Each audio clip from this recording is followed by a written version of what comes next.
I am so happy and excited today to have my friend, Wendy Sterling, with us. She is the leading divorce recovery specialist and founder of the Divorce Rehab.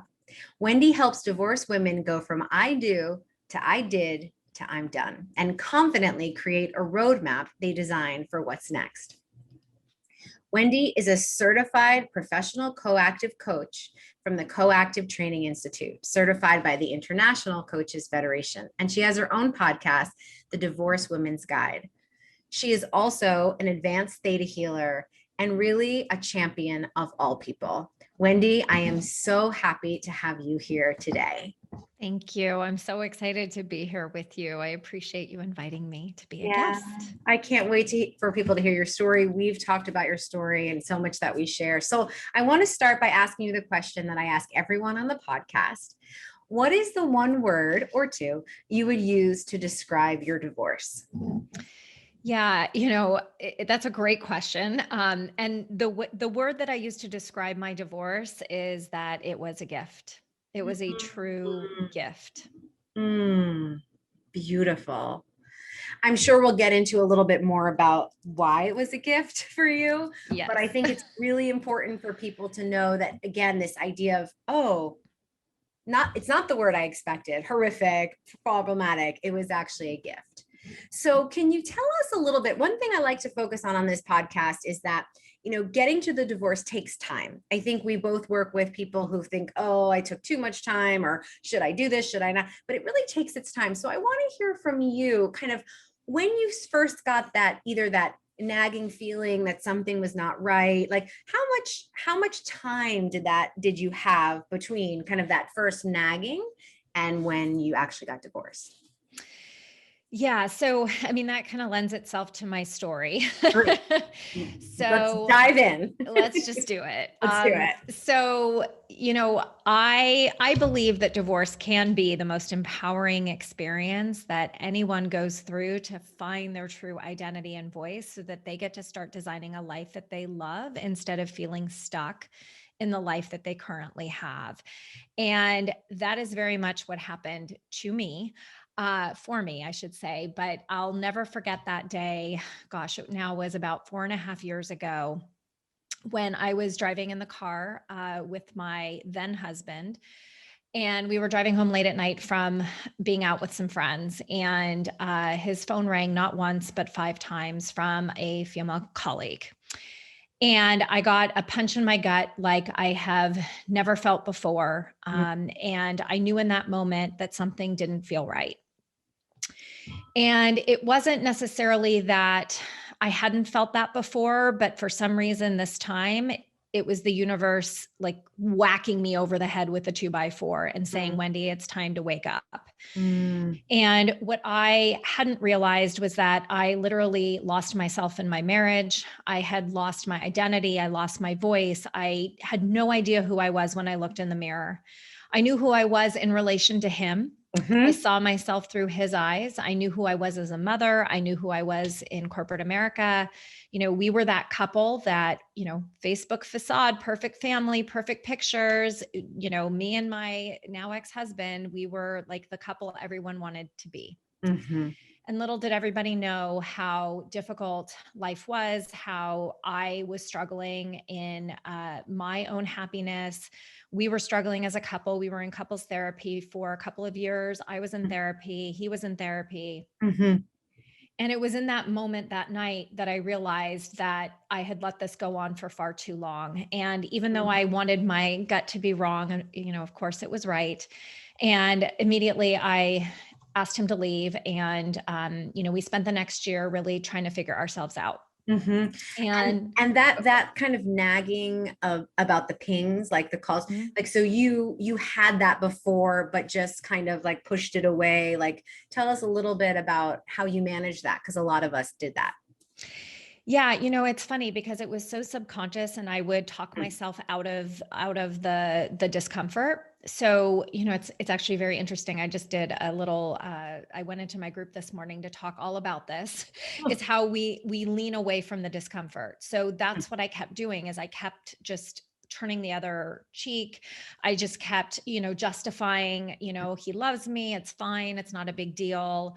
or if something felt uncomfortable, I would, I was a really good storyteller, as I'm sure many of your listeners are. And I Yeah. just, and at the same time, now I also want to caution everybody, when you get married, you trust your spouse. I trusted my husband at the time wholeheartedly. And it was in that moment, do I trust myself or do I trust him? And I Mm. kept trusting him more than I was trusting myself. And Yeah, I'm so glad you bring that up because I think that's very common and it happens very subtly, right? yes. Yeah, I mean, very subtly. And and I know you hear this from clients too, is that one of the things I hear all the time is that I just, how do I know to trust myself again? Yeah. And it's a journey. It takes work. And at the same time, there was a point in time where you did. So it's possible to get back there. And what I realized was that when I stopped trusting myself, I lost the ability to trust in trusting other people. Mm. So it was one of those, of course, you know, hindsight is Of 2020, of course. course, and now I look back and I'm like, oh yeah, so many things, and at the same time, I also have compassion for myself in that I wasn't ready to confront them. It wasn't time for me. I wasn't in a place where it was necessarily my moment. And again, I tend to learn lessons in very large ways. That is how that's how I Yes. listen. So, as Yeah. I'm sure many of your listeners as well. Many. And I love that you're bringing, such compassion to your process that you were ready when you were ready. And I don't also, it doesn't mean that you were even necessarily that night. I think it's really No. important for people to know. It's not like that night you said pack up and leave. I mean, and you were in couples therapy, you were in individual therapy. I mean, you were really trying to make it work. Yes, I spent the next year in that place, but I knew I had to get myself back together before I could become whole or even know who I was, even after finding this truth out. Yeah. And Did it you was, feel pressure? I'm sorry to interrupt you. I was just wondering, did you feel pressure, Wendy, of being the one to end it versus him ending it, just given the dynamic? such a loaded question. Okay.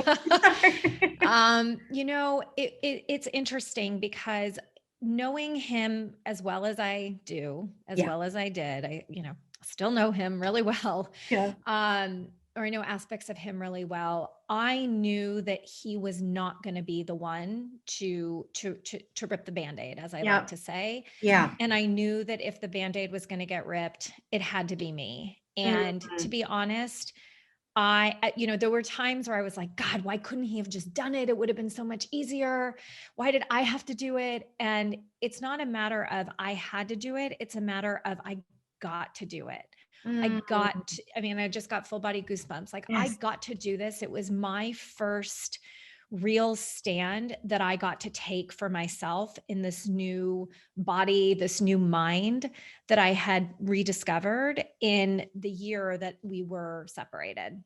Yeah. So that's so amazing, right? Because you're saying like I my first move of really being free was to get my freedom. I mean, it's so powerful, right? Because I think that it's a complete reframe of telling someone you need to separate of because Yeah. I think there's this feeling around it of like, I guess we've failed because we're separated and we're not getting back together. But it's like, no, Right. I'm actually choosing the best thing for me finally and not waiting for someone else to tell me. Well, and I was waiting for him to pick me. And it wasn't meaning, and again, I just want to level set where Yeah. minds are probably headed. He didn't go to hit the woman that he was having an affair with. It wasn't between me and Mhm. somebody else.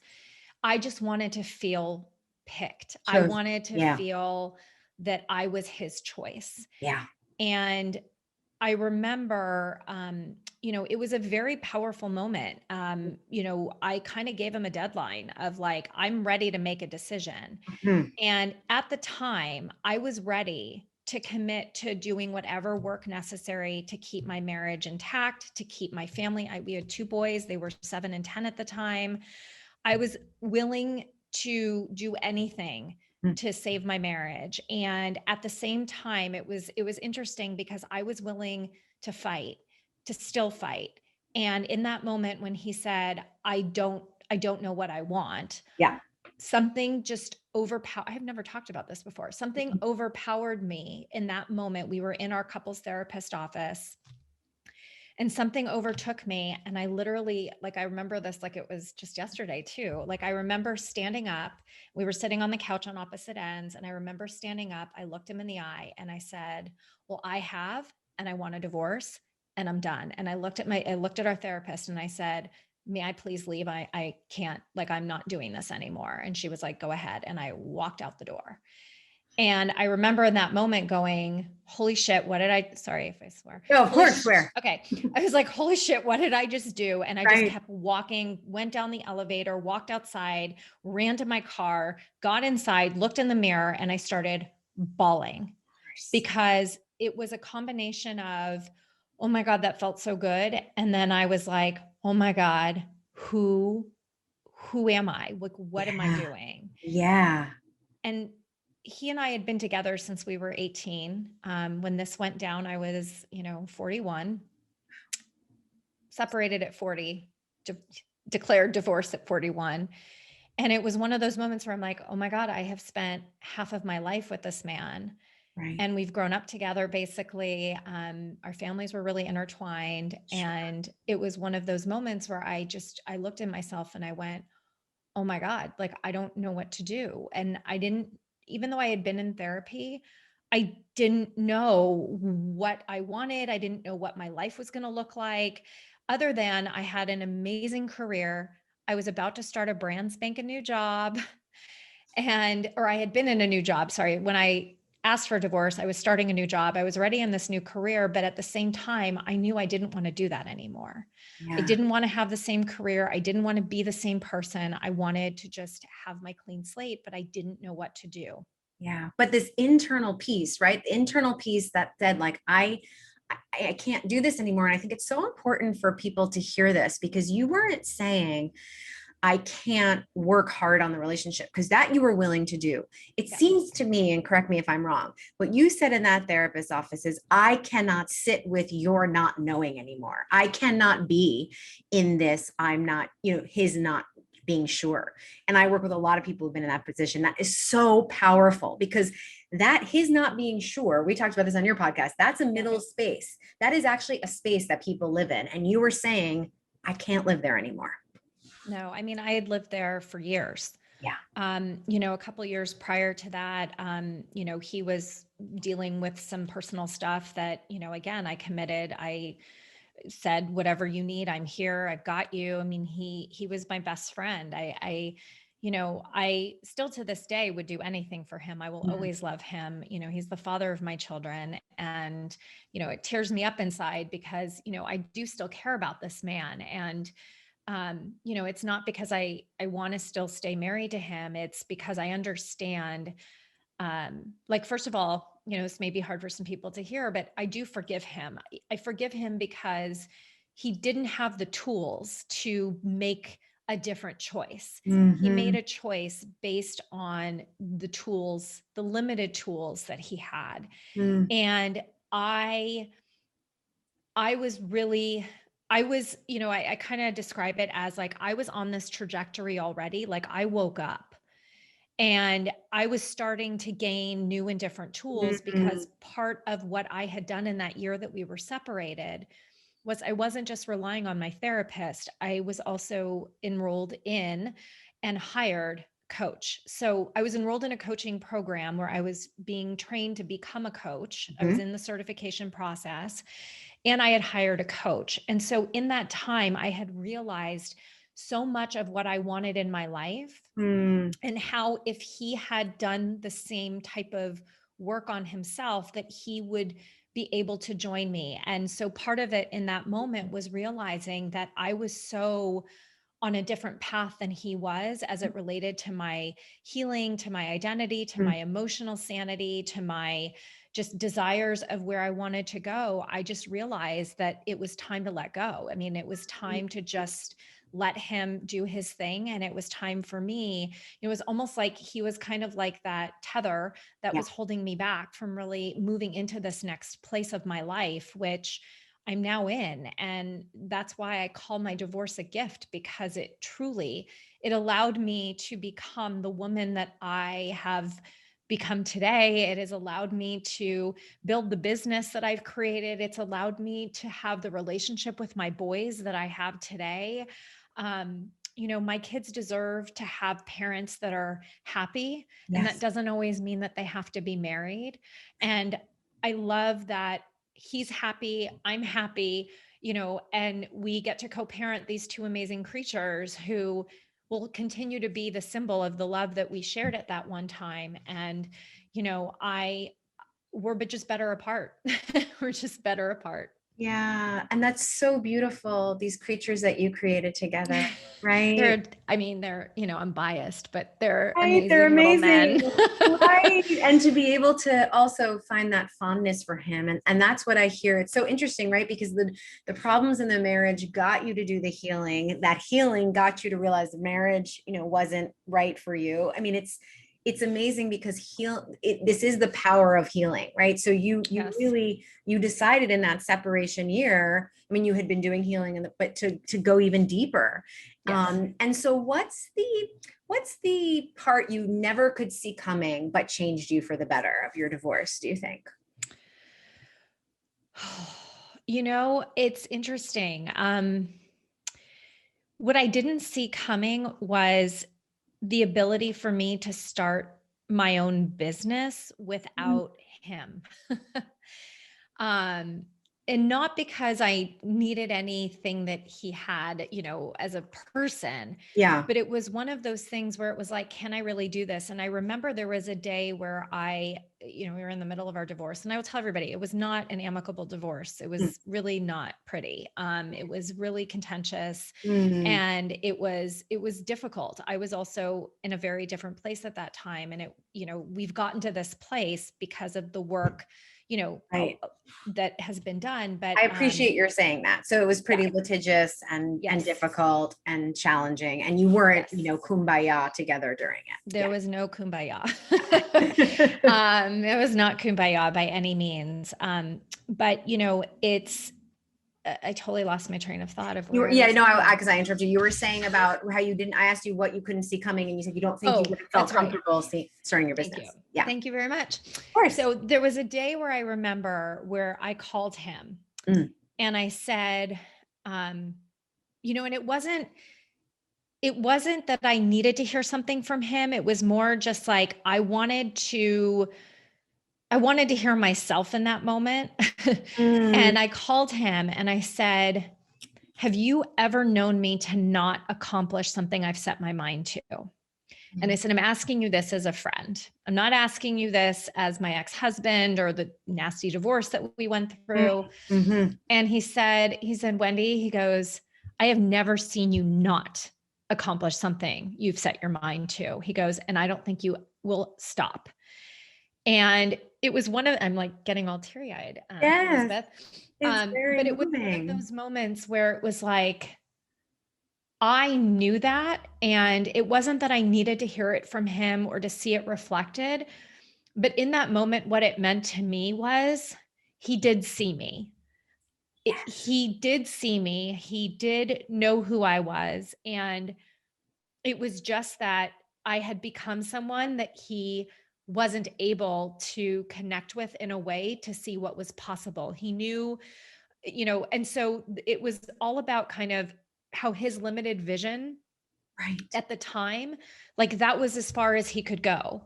right. And, in that moment when I heard him say that, it was one of those defining moments where I was like, yeah, I know this about me. And, I don't know how else to describe it, but it was such an affirming moment for me Yeah. in knowing that what I was doing was exactly where I was supposed to be.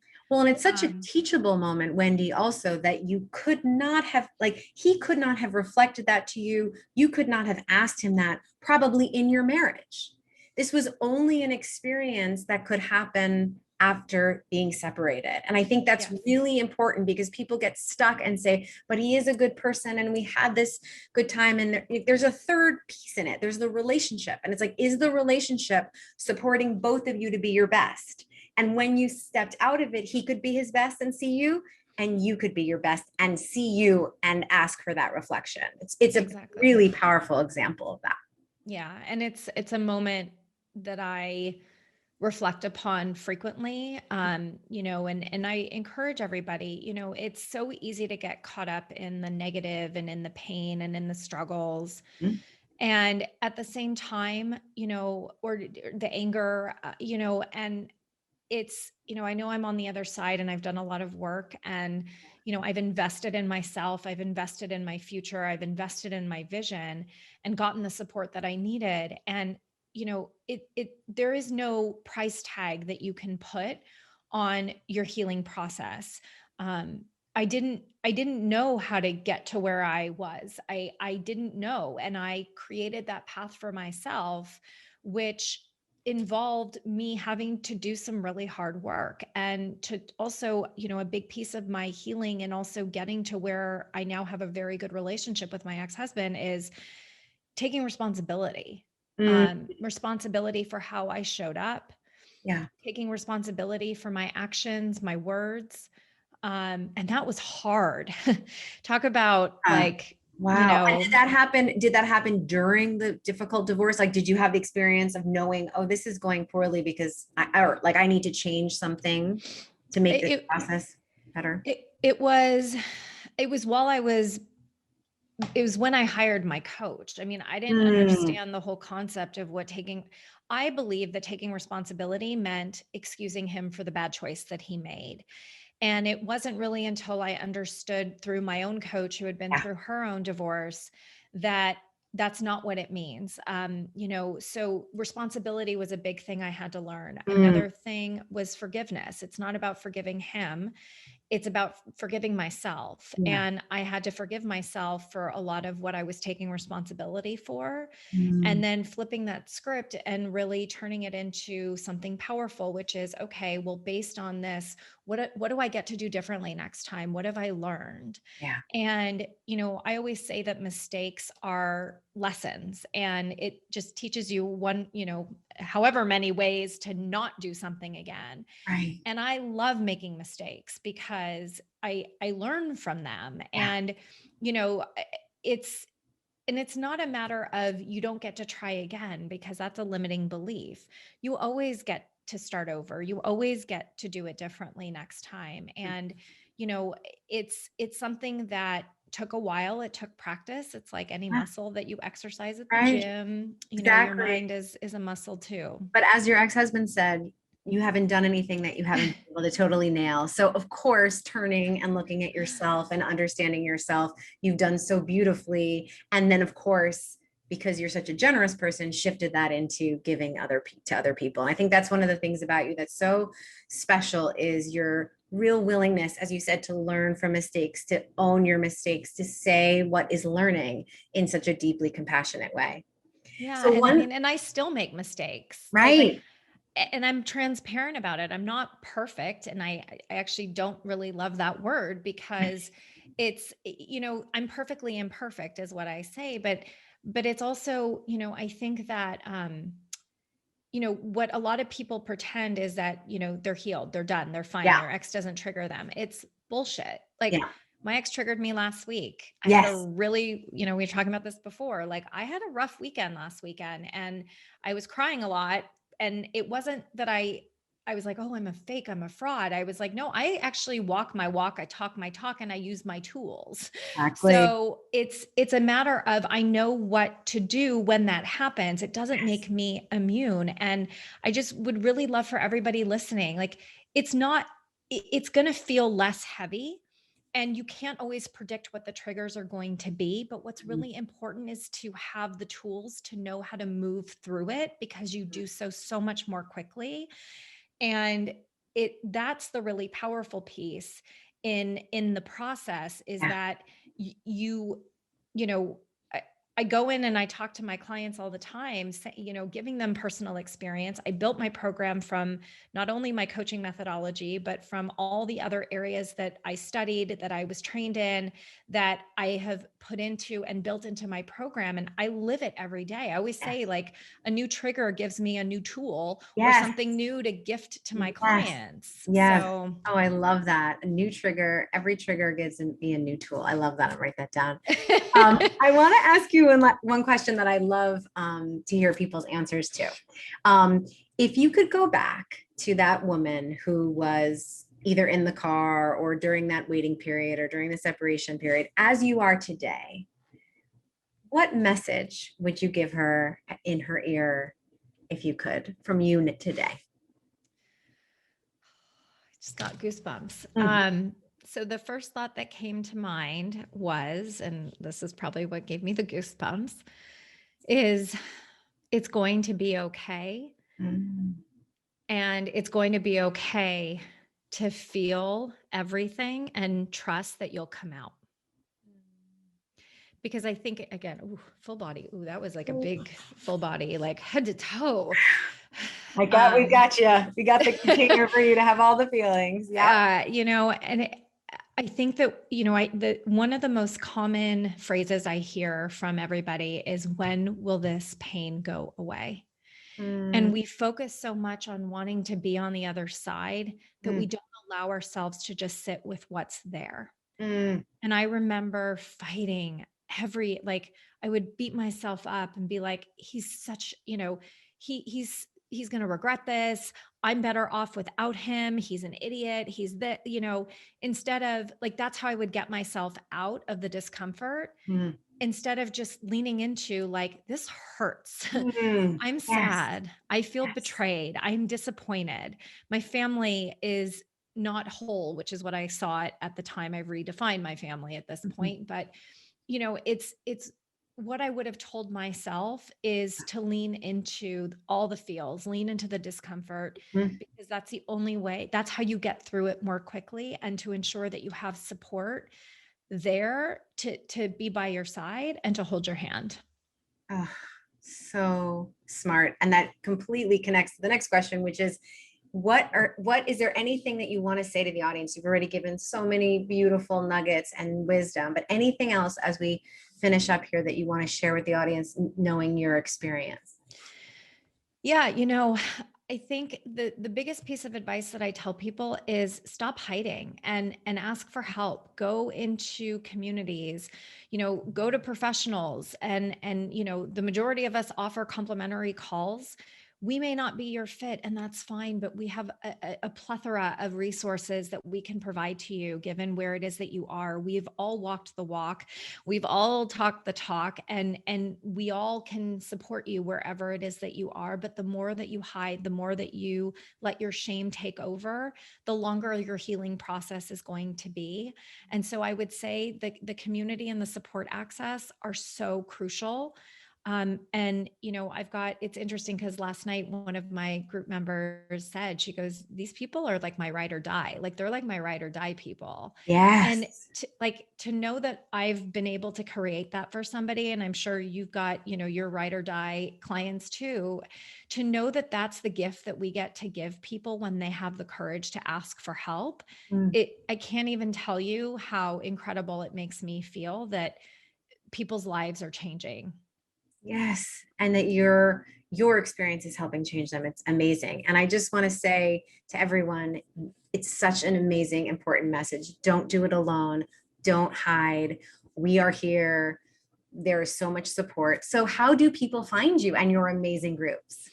Well, you all can find me on my website. It's wendysterling.net. And I also, if you guys want to jump on a call, please feel free to do so. You can go to my website and do that, or you can go to contactwendy.com. I also have an amazing Facebook group. It's called the Divorce Rehab. I love on that group. It's free. Everybody is welcome to join. I'm also on Instagram, Divorce Rehab with Wendy. I have my own podcast which Elizabeth is going to be a guest on in the next couple of weeks. It's called the Divorced Woman's Guide podcast, where I talk about about the things I know you're thinking, but you're not saying out loud. So good. And yeah, I'm just honored to be here and to share my wisdom with anybody. And, just, I'm happy to point you in a direction if I'm not the right fit, or, I've got amazing friends like Elizabeth in Yeah. my arsenal, and, Yeah. we're a tight knit community. So And thank you, Wendy, for being willing to be here today and be so vulnerable and be so open and share your story to empower other women. And I just want to thank you also for loving up on your community in the way that you do, and just providing inspiration for people, because you're right. We all needed back then to hear you can get through. So even if you don't believe that you can, we believe it for you, and you are a huge cheerleader for people, and I'm so grateful to know you and that you're here. thank you. It goes right back to you. I feel the same way. Thank you so much for having me on your show. Oh, my pleasure.